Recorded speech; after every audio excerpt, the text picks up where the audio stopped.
In 2008, the United States experienced its worst recession since the Great Depression of the late 1920s and the 1930s. This lecture will deal, at least in part, with that latter recession, the 2008 recession. And in doing so, that relates directly to this phrase, too big to fail.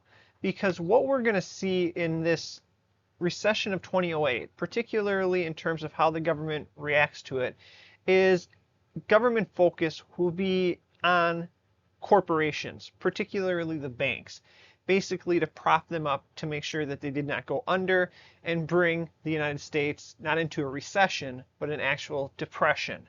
But in doing so, what we see is the government really limiting its focus then on these major corporations that were, quote, too big to fail, and therefore ignoring the plight of average Americans, particularly those average Americans who, beginning in 2008 with the recession, were beginning to lose their homes. Well, as this is going on, we also see politics becoming quite polarized. Now, this is nothing new in U.S. history. We have various examples where violence breaks out in Congress in the run-up to the Civil War, where turmoil breaks apart Congress in the 20th century. But we really see this play out again in the early 21st century, and it centers on a theme that we've been touching on really since the beginning of class, and that is the role of government. What we see here is essentially a continuation of what we've been talking about in the last few classes, really since the 1970s, the rising influence of conservatism, the idea that government should remain small.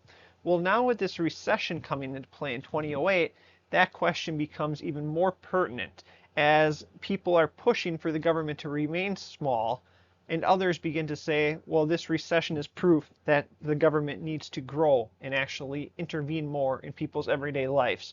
So in short, we'll be talking about today two sides of this polarization. On the one hand, the conservative Tea Party, and on the other hand, the liberal Barack Obama, who becomes president, of course, in 2009. The president of the United States at the time of the 2008 recession was George W. Bush. Now, the question I have here in talking about George W. Bush as a Republican, would he be another Herbert Hoover? If you remember when we were talking about the beginning of the Great Depression, Herbert Hoover took a hands-off approach. He believed that private corporations and private social agencies could solve the problems that this nation was facing, which was obviously wrong and would give rise, of course, to Franklin Roosevelt.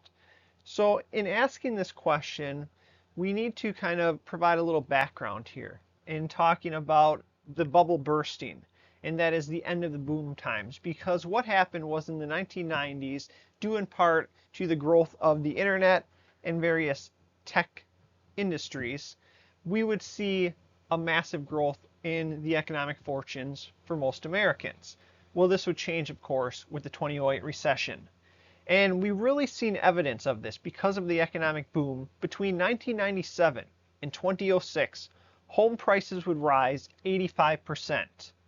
Meanwhile, mortgage brokers sold what were known as subprime mortgages to those with poor credit scores and low incomes, so that these people could buy these homes, but at the same time as these homes again were substantially growing in costs from 1997 to 2006.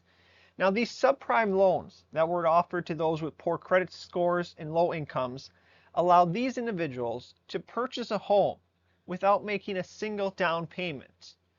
Well, consequently, as Americans bought houses they couldn't afford, they also took out home equity loans to increase their purchasing power.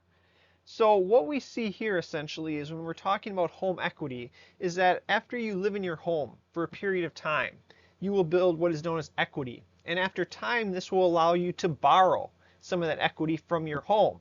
Well, the only problem is if you do not repay that loan that you took out against your home, that home will be foreclosed and you will lose your house. Well, as we see the growth of these subprime loans, we see the growth of home equity loans, we see average debt rising substantially. So let's look at these numbers on the screen here on the left. The median family income in mid-2008, before the recession occurred, was about $50,000. Now, at the same time as these people, these median families, were taking in $50,000, they owed on average $84,000 on their home mortgage, another $14,000 in auto and student loans, another $8,500 in credit card debt, and $10,000 in that home equity that I was referring to earlier. So essentially, the bottom is going to fall out in mid-2008. You have people who are up to their necks in debt, not making a ton of money. And what we are begin to see is in 2007, as home values and real estate sales plummeted, homeowners began to default on their mortgage payments. And as a result of this, foreclosures would rise during this time. Now, this didn't only affect Americans who no longer had a home, they were now homeless. This also affected the banks, who lost billions of dollars as they held this worthless debt, whether it was the actual mortgages themselves or the so-called second mortgages, the home equity loans that were also not being paid back. So what we are going to see is by the following year, in 2008, the bottom will fall out. Lehman Brothers, which was an investment banking firm that had existed since 1850, more than 150 years, faced $2.3 billion in losses and eventually went out of business. The Dow Jones, the stock market, which had reached a peak of 14,000 during boom times in the previous decade, fell to just 8,000. The worst percentage decline from 14,000 to 8,000, the worst percentage decline since the heart and soul of the Great Depression in 1931. So as we can see, other numbers on the right here, things were bad all around. National unemployment rose from 5% in December of 2007 to double that about 2 years later to 10% in October 2009. The gross domestic product, essentially how much our economy was growing, declined by 4.3% during that same 2-year period. Mass layoffs, when you have 50 or more claims for unemployment, 326,000 plus workers in just February of 2009. 3 million people lost their homes from 2005 to 2009. So clearly what we are seeing here is a domino effect. The Great Recession, beginning with the foreclosures on houses, affecting the banks, affecting the jobs, affecting the stock market, so on and so forth, until we have the Great Recession. As the wheels are falling off on America's economy, once again we have a Republican in the White House, George W. Bush. When President George W. Bush thought about how to deal with this Great Recession, he decided that the best way to do so was by introducing what he called the Emergency Economic Stabilization Act of 2008. But here's the thing, and I'll talk about what this act actually did, what this piece of legislation did. But here's the interesting thing that I want to highlight first. He faced opposition from both Democrats and Republicans. And because of this, it failed in the House, but eventually, due in large part to the support from presidential candidate Barack Obama, a Democrat, he would convince other Democrats to support the bill. But here's the thing, even though Democrats now jumped on board and eventually supported and helped pass this Emergency Economic Stabilization Act of 2008, 91 out of 202 Republican congresspersons still opposed the measure. But nonetheless, because Barack Obama, the candidate at this time, stepped up, on October 3, 2008, the legislation passed. What did it do? The bill authorized the Secretary of the Treasury, who at this time was a guy by the name of Henry Paulson, whose documents you're reading for this week. The bill authorized Paulson to spend more than $700 billion to reduce financial stress on the banks by purchasing this distressed assets and stocks from financial institutions through a new entity known as TARP, or Troubled Asset Relief Program. Now, here's the important thing here. It is important to note that these were not loans given to the banks by the federal government. Or excuse me, they were loans. They were not giveaways. But in the public mind, they didn't make that clear distinction. This, in the minds of a lot of people, was a bailout for these large corporations that prior to the recession were raking in billions of dollars. And what we begin to see in the eyes of critics, particularly among conservatives, but also ordinary Americans, the government helped these, quote, too big to fail banks as Americans continued to lose their homes. Additionally, you also had a lot of conservatives sort of questioning this massive program, $700 billion in government spending that was part of this Emergency Economic Stabilization Act of 2008.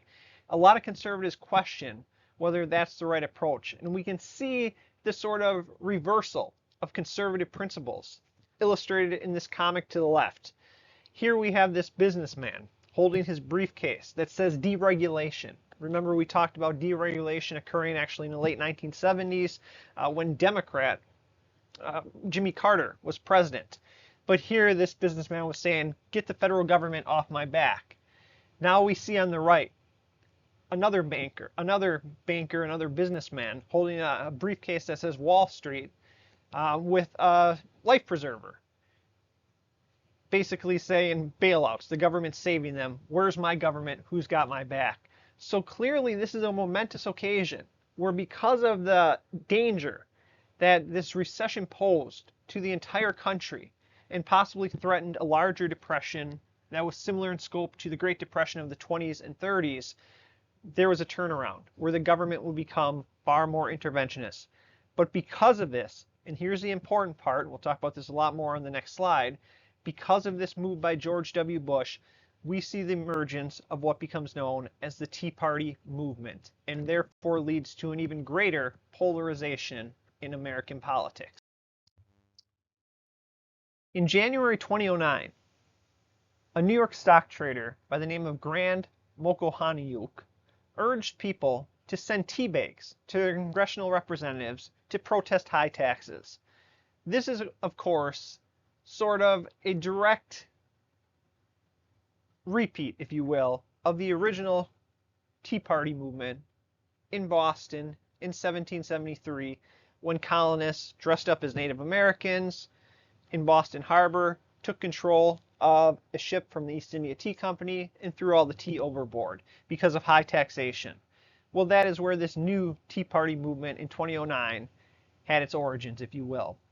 Well, eventually, the movement gained national attention just a month later, on February 19, 2009, when, on the floor of the Chicago Mercantile Exchange, CNBC reporter Rich Santelli called for a Tea Party to oppose Obama's agenda. Yet here's the important part that I want you to take from this. And this gets to the point on the screen where I talk about the target of the Tea Party movement. The Tea Party movement was not only fighting against Obama, particularly his efforts to change the healthcare system, among other things, but the Tea Party was also holding Republican George W. Bush in contempt as well. Conservative grassroots activists and Washington insiders formed the Tea Party movement in direct response to Bush's handling of the 2008 recession. They were up in arms over this massive amount of money, $700 billion, that was spent as part of the Troubled Asset Relief Program. The Tea Party, as they formed here in 2008 and 2009, believed that Bush had betrayed these libertarian principles that they believed was at the heart of the Republican and conservative movement. And when we're talking about libertarian, this is basically the most extreme form of conservatism, the idea that the government should not play any role in people's everyday lives, whether it be in the economy or whatnot. But nonetheless, by using government to save wealthy financial interests and homeowners from their mistakes, the Tea Party believed that, again, Bush had betrayed these libertarian principles. As libertarians, the Tea Party movement again opposed big government and federal spending, as well as federal regulations of the economy and deficits. They showed much less concern, however, I do want to note in passing here, for social issues, particularly abortion. When it came to abortion and other issues that affected women, the Tea Party was very much hands-on, believing that there should be a lot of restrictions on what women could and could not do with their bodies. And this is a direct result, again, of some of that stuff that we were talking about earlier in the semester with the women's rights movement in the 1960s and the 1970s. Well, nonetheless, the Tea Party movement gained adherents in Washington, D.C. as well. In fact, in July 2010, Congresswoman Michelle Bachmann, a Republican from Minnesota, formed the Tea Party caucus. Immediately, 50 lawmakers joined the caucus. And eventually, beyond Michelle Bachmann, we are going to see a new face of the Tea Party movement 2 years later. Because by 2012, Sarah Palin, the former governor of Alaska, and Senator John McCain, who ran in 2008 for the president, the running mate for him, became a leader of the movement. And as you can see on this political cartoon on the right, we see the Tea Party movement with the Tea Party ship, again, representative of the Boston Tea Party of 1773, Sarah Palin at the helm. And behind her, we see a lot of the different ideas that were prominent among the Tea Party. Fed up, hell no, throw the bums out. Interestingly enough, throw the bums out, you can see the RNC, the Republican National Committee, and the elephant, who is the symbol of the Republican National Party. Get the Republicans out because they're spending too much money to save this nation from the recession. We want libertarian principles. That's what the Tea Party was all about. So therefore, we need to get out these Republicans, as well as Democrats. Again, thinking about history and how history doesn't necessarily repeat itself, but there are reverberations from one period to the next. You might ask yourself the question, would Obama take a similar path that Franklin Roosevelt did after he defeated his Republican rival in the 1932 election to become president? In short, would we see a revival of New Deal liberalism because of the big wins that the Democrats had in the 2008 election? That is the question that I want to begin with here on this slide. Though Obama generally followed the same policies of his predecessor when it came to handling the financial crisis, many Republicans, even more so than they did when it came to George W. Bush, balked at spending additional money to rescue the economy. Therefore, proponents of fiscal stimulus in the Obama administration found themselves at a tremendous disadvantage. And this is, again, one of the documents that you're going to be reading for this week that deals with some of the debate within the Obama administration, even before he officially entered the White House in 2009. So despite winning the presidency, the House, and the Senate in 2008, political aides close to Barack Obama proposed just a $500 to $600 billion stimulus to help revive the economy. Only one individual in the Obama White House, Christina Romer, who was the future chair of Obama's Council of Economic Advisors, recommended a stimulus much larger, in fact 3 times as large, at $1.8 trillion. However, the powerhouse and the most influential member of Obama's economic transition team here in late 2008 was a Harvard economist by the name of Lawrence Summers. He would become head of the White House National Economic Council. Summers rejected Romer's proposal out of hand, arguing that Congress would never accept or approve such massive spending. Therefore, at the end of the day, who won out? Christina Romer or Lawrence Summers? At the end of the day, it would be the man that we see on the far right of the screen on the image to the left, and that was Lawrence Summers. Because in the end, passage in February 2009 of the American Recovery and Reinvestment Act of 2009 allowed for just $832 billion in stimulus funds. What did this include? Well, first of all, it included investment, or so-called, quote, reinvestment in energy efficiency, such as solar and wind power. It also paid for improvements in public housing and the extension of high-speed internet to poorer Americans. But here's the thing. If we actually look down at the weeds and what this money, this $832 billion was used for, most of the funds went towards tax cuts, expanded benefits for the unemployed and the poor, and fiscal relief for the states. In other words, it did not represent a massive infusion of money to the same degree that we saw back in the 1930s under New Deal liberalism and Franklin Roosevelt. In other words, just as we asked the question, would George W. Bush be another Herbert Hoover, which he wasn't, Obama would not be, as it turned out, another Franklin Roosevelt. So we still see that conservative mindset dominating American politics even after this massive recession here in 2008 and beyond. In fact, talk of stimulus, additional stimulus, after that initial $832 billion one in February 2009 would end very soon after Obama entered the White House, and along with it, ended the hopes of any sort of revival of New Deal liberalism. And a lot of this had to do with the fact that the economy already began to recover just 1 year or so after the recession began.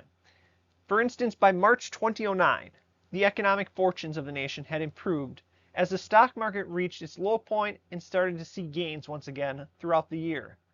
GDP, gross domestic product, also rose beginning in 2009. Meanwhile, unemployment would actually reach a peak in the fall of 2009. October of 2009, it reached 10%.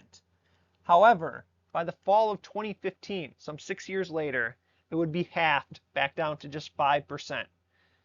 At the same time as the economy was improving by mid-2009, calls for austerity, the idea of limited government, reappeared.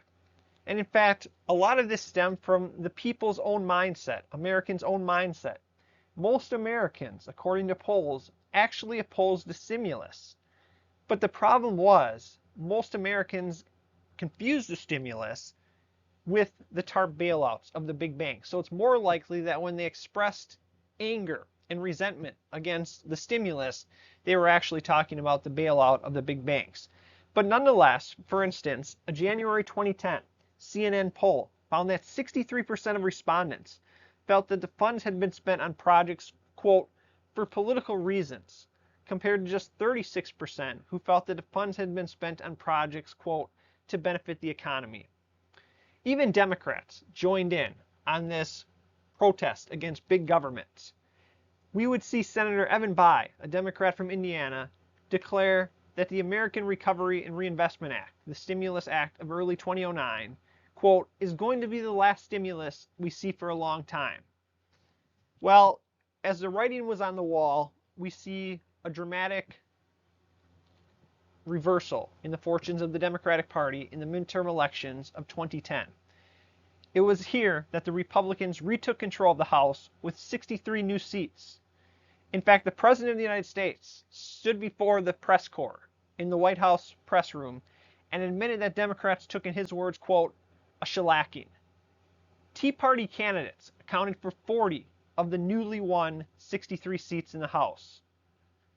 Republicans succeeded, as a result of their new power, to block any domestic programs proposed by Obama. Compromise during this period became a dirty word. Consequently, and to prevent a government shutdown the following year, in 2011, Obama accepted the Tea Party-backed Budget Control Act of 2011, which cut spending by $1.2 trillion. That's with a T, $1.2 trillion over 10 years. What we see here is in a very short period, from 2008 to 2011, big government is back in vogue. But what we are also going to see is that things will return. We can see this image here on the right showing that return to the conservative values, the fireman and the arsonist. Who is the arsonist? It's, again, the elephant, representative of the Republican Party. They have Iraq, deregulation. They have a deficit spending. So in comes Obama to put out the flames, but he is weakened, he's bruised. He does not have a lot of authority, as shown by this Budget Act of 2011. And that is where we are here again in the early 2010s, a return to those conservative principles in American politics.